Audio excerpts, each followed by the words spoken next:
sebagaimana gelar As-Siddiq disematkan kepada salah satu sahabat, yaitu sahabat Abu Bakar As-Siddiq radhiyallahu anhu, dikarenakan beliau sama sekali tidak ada keraguan terhadap wahyu yang telah diturunkan kepada Rasulullah Muhammad sallallahu alaihi wasallam. Beliaulah orang yang pertama-tama mengimaninya sebelum manusia-manusia lain pada saat itu. Maka Abu Bakar As-Siddiq radhiyallahu anhu ini, menurut ayat ini, Allah tempatkan di dalam syurga. Dan manusia-manusia pada zaman-zaman berikutnya yang tidak sezaman dengan Rasulullah, tidak sezaman dengan para sahabat, apalagi sezaman dengan umat-umat Nabi dan Rasulullah sebelumnya, asalkan dia taat kepada agamanya, maka nanti Allah tempat dalam surga bersama-sama dengan golongan As-Siddiq. Yang ketiga, Asy-Syuhada, yaitu golongan manusia yang berangkat ke medan pertempuran dalam rangka jihad fisabilillah, kemudian terbunuh oleh musuh. Maka para syuhada ini Allah tempatkan dalam surga. Dan manusia-manusia lainnya yang taat kepada agama nanti akan bertemu dengan para syuhada ini. Sebagaimana para syuhada di negeri kita pada saat mempertahankan dan merebut kemerdekaan, kemudian sebagaimana para syuhada yang bertempur di medan jihad Palestina atau Gaza, itu semuanya akan Allah tempatkan dalam surga. Dan manusia-manusia lainnya yang taat kepada agamanya kemudian wafat, maka menurut ayat ini Allah menjanjikan akan menempatkannya dalam surga bersama-sama dengan para syuhada tersebut. Golongan keempat, as-salihin, yaitu golongan manusia yang salih zahiriyahnya atau lahiriahnya dan salih batiniahnya. Tidak ada kemunafikan tersisa di dalam hatinya. Maka orang-orang saleh ini juga akan Allah tempatkan di dalam surga. Suatu ketika seorang sahabat terlihat sedih oleh Rasulullah SAW, lalu ditanya, fulan, kenapa aku terlihat sedih?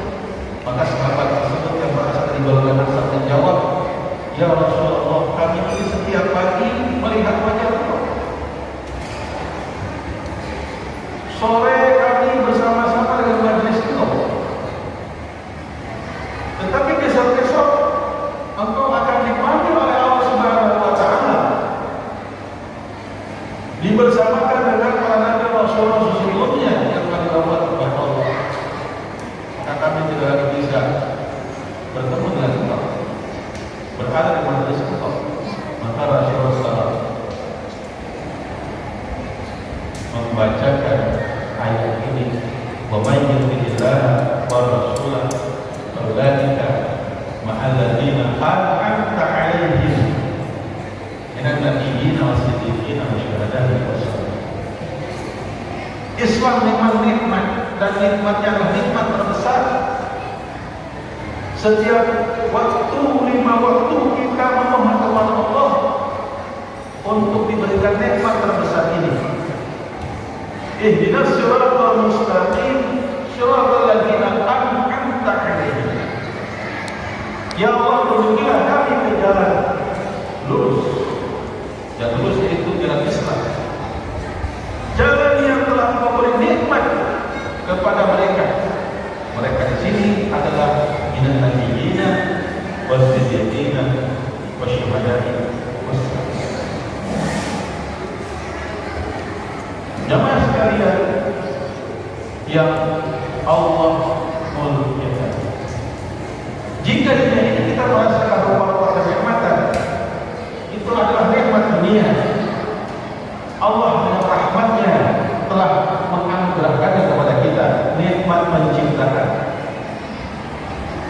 nikmat sehat, bisa melihat, bisa mendengar, bisa berbicara, bisa makan, bisa minum, bisa bergerak. Itu nikmat yang Allah berikan dunia kepada kita.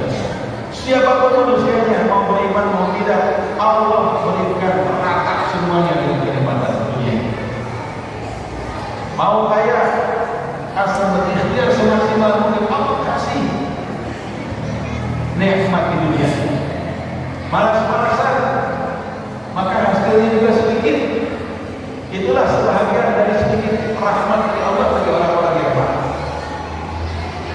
Tetapi ada nikmat yang tidak bisa ditukar dengan kenikmatan dunia, yaitu kenikmatan akhirat. Walal akhiratu khairul laka minal ula, yang nilainya sebanding dengan 99 rahmat Allah, di mana tiap satu rahmat Allah itu jaraknya antara seluas langit dan bumi.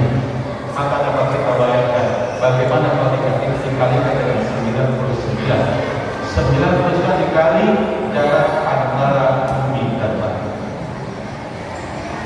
Maka bagi seorang mukmin sebagai seorang muslim, sungguh tidak ada alasan untuk dia bermalas-malasan di dalam taat kepada agamanya.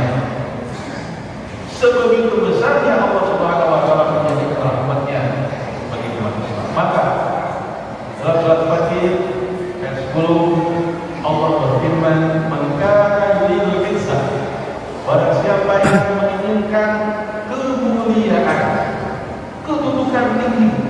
Karena memang sudah tabiatnya manusia itu menginginkan kedudukan tinggi, kedudukan mulia.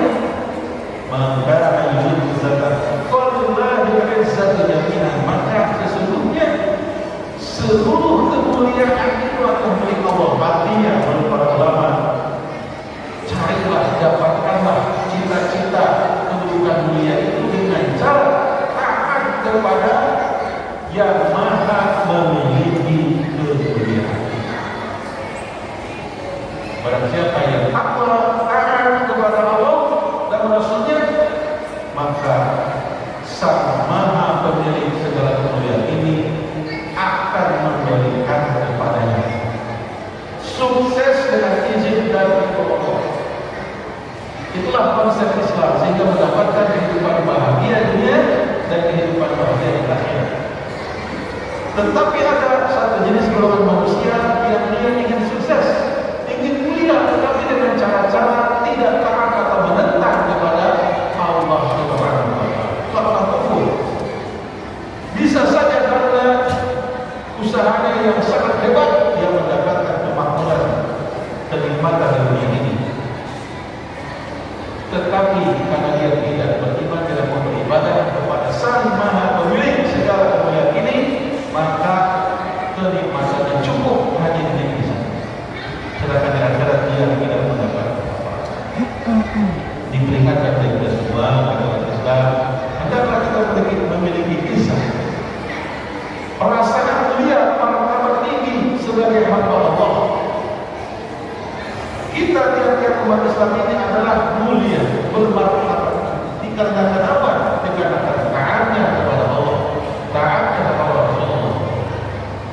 Itulah salah satu pegangan